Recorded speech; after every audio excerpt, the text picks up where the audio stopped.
I'll try to say why Palestinian civil society reached the conclusion that we need to resort to a boycott, divestment, and sanctions campaign against Israel.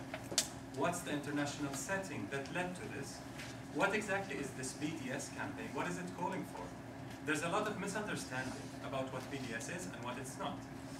And then I'll come to the end and explain some of the issues that are complex, that are challenges that face us in our work, some of the successes we faced in this work, and I'll conclude with that. The Palestinian boycott, divestment, and sanctions movement was launched in 2005, a year after the International Court of Justice at The Hague decided that Israel's settlements and wall built illegally on Palestinian occupied territory must be torn down, and it urged the international community not to cooperate in any way in perpetuating the settlements and the wall. However, the international community has not heeded the ICJ ruling, the advisory opinion of the ICJ of 2004. A year after that, the Palestinian civil society, which means unions, political forces, women's groups, feminist students, everyone, NGOs and so on, got together and issued the boycott, divestment, and sanctions call. A year after the ICJ ruling went unheeded, ignored completely. We felt that the international community has failed miserably to hold Israel to account. For decades, Israel's occupation, colonization have continued. Israel's apartheid, and this is a loaded term, so I'll explain that a bit later, has continued for decades, despite that the international community has not been able to do anything. Palestinians were being increasingly dispossessed, losing our livelihoods, our resources, our land, and slowly and gradually being ethnically cleansed from our own homeland. So we had to resort to a civil form of struggle that people can understand everywhere, based solely on international law and human rights principles, nothing else. So in the BDS movement, we do not adopt a political solution. Each one of us does. But within that movement, we have a consensus on 3 basic rights, and we do not go beyond that. The 3 basic rights correspond to the 3 basic forms of oppression and injustices that we are subjected to. First, the occupation. We call for ending Israel's occupation, 1967 occupation, and colonization. By the 1967, we mean Gaza, the West Bank, including East Jerusalem. The second, we call for ending the system, the institutionalized, legalized system of racial discrimination inside Israel against its non-Jewish citizens. Inside Israel, there's a 2-tier legal system, one for Jewish citizens and one for non-Jewish citizens.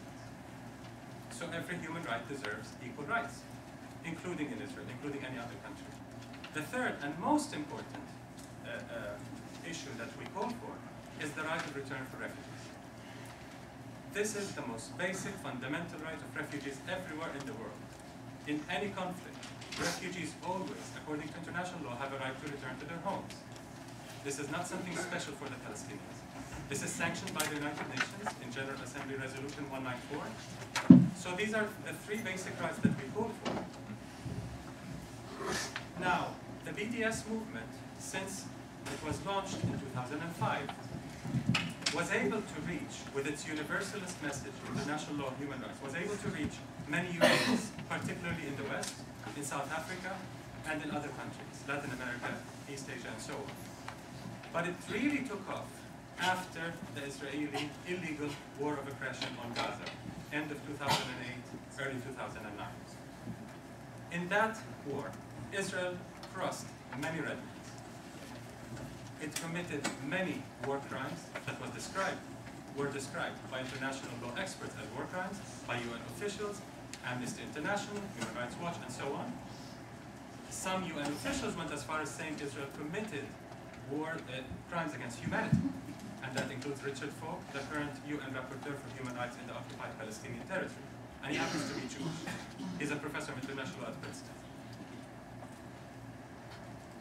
By contributing to Israel's blockade of Gaza and its illegal war of aggression against Gaza, the US and other Western states have reached a qualitatively different stage of complicity.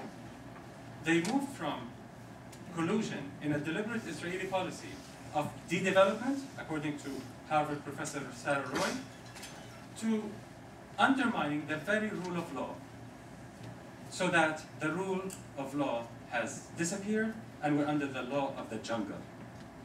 Might makes right. But Gaza aside, Palestinian civil society and a growing number of influential human rights advocates recognize that Israel's regime over the indigenous people of Palestine constitutes occupation, colonization, and apartheid. What is it with this apartheid word? Because that sticks out usually. As far as the 1967 occupied territory, there's an increasing number of people who call Israel's policies, and as not just occupation but also apartheid. Those include Desmond Tutu, Jimmy Carter, former UN officials, and so on, John Dugard, and so on. Even Israeli Attorney General Michael Ben Yair wrote in 2002 in Haaretz the following, quote, about the 1967 territory, we enthusiastically chose to become a colonial society, ignoring international treaties, expropriating lands, transferring settlers from Israel to the occupied territories, engaging in theft and finding justification for all these activities. In effect, we established an apartheid regime in the occupied territories. This is a very high-ranking Israeli official. Palestinian research into the matter went further, showing that the policies of apartheid apply not just to Palestinians in the occupied territories, but also Palestinian citizens of Israel. But why do we call it apartheid? I mean, Israel is not like South Africa. There are so many differences. South Africa does not define the term apartheid. South Africa was a very important case of apartheid, but apartheid is a generalized crime. The UN in 1976, at a convention for the suppression and punishment of the crime of apartheid, defined what apartheid is, what the crime of apartheid is. So when we say that Israel is practicing apartheid, we do not have to prove an analogy with South Africa. We just have to go through Israeli policies and laws and regulations and parliament laws and decisions and say, does this fit with the UN definition of apartheid or not? According to many studies, including a very recent academic study at South Africa, sponsored by the government of South Africa, Israel is indeed practicing apartheid, at least they recognize in one part of the 1967 occupied territory, and we see it as extending beyond that. So what is the BDS campaign calling for? It's calling for ending those injustices. How? Through boycotting Israeli products, Israeli services, Israeli institutions, as well as institutions that are complicit in Israel's occupation and apartheid policies. So for example, the US campaign to end the Israeli occupation, which is a huge coalition in the US here, has called for boycotting Motorola, because Motorola supplies the communication system to the Israeli army, and they supplied several other things as well. That's just one example. So it's not just Israeli companies, it's also international companies involved in profiting from the occupation. BDS also has the D, divestment. Divesting from companies, Israeli companies, international companies profiting from the occupation, and so on. Churches, unions, pension funds, we're urging everyone to divest from the occupation, to divest from oppression. Finally, sanctions, which is a state form of punitive measure. And that comes at the end. No wonder it's V, D, and then S, because governments usually do not take decisions like that very lightly.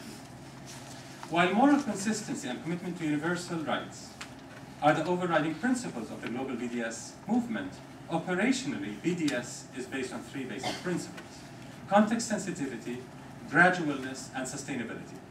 So it's not a one-size-fits-all. It really depends on the context. In a particular context, some groups that support us, some Jewish groups, for example, in the US, say, oh, we cannot take the whole BDS call. We can do a boycott of Ahava, an Israeli cosmetics company that manufactures in a settlement. We can do that. Code Pink, for example, if some of you have heard of it. So they